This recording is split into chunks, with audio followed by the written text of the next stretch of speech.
For over 2 years, our country has been engulfed in war.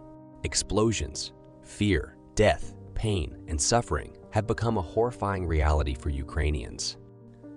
There's probably not a single Ukrainian who hasn't lost a family member, friend, acquaintance, relative, or neighbor due to the war. There's no settlement where the cemetery doesn't have fresh graves of young men who gave their lives defending their country. But even in these extremely challenging circumstances, God reveals His glory, His power, and His mercy.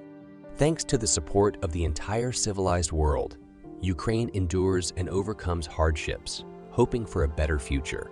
From the very first days of the war, the United Methodist Church of Ukraine has been helping people who found themselves in difficult life circumstances due to the terrible war started by Russia against Ukraine.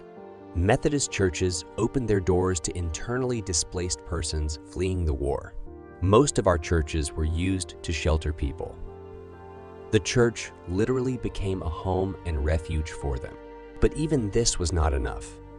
Evacuation trains ran every day, and the number of people needing shelter was very large. Therefore, we decided to open a shelter for displaced persons in Uzhhorod. This city was and remains the safest city in Ukraine, thanks to the authority of local United Methodist Church in the region. The local government provided us with a school building to set up the shelter. Within the first few days of our work, the number of displaced persons we sheltered reached 120 people, and this number quickly grew. Organizing the work of the shelter, providing free housing, full meals, personal care items, clothing, and everything necessary became an integral part of our lives.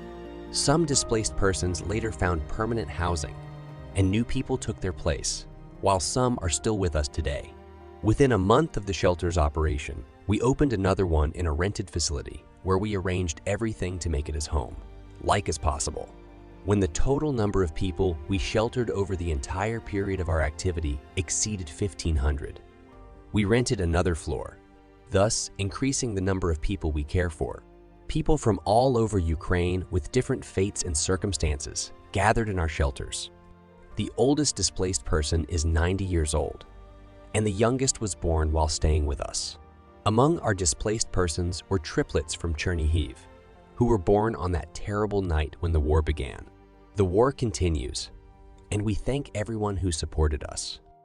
This allows us not only to continue our activities, but also to expand them even more. We are now at a new stage in the development of our ministry. Thanks to our friends from UMCOR, the United Methodist Church received a wonderful building that can accommodate even more displaced persons and will later become a rehabilitation center for people affected by the war. We recently consecrated this building, and now it will operate as a spiritual social center serving God and people. Displaced persons already live here. We are already conducting activities aimed at social and spiritual well-being. Throughout the entire war, the activities of our churches not only did not stop, but on the contrary, expanded. Sunday services, youth services are growing and developing. In this darkest time, the church has shown that it truly is the light of this world.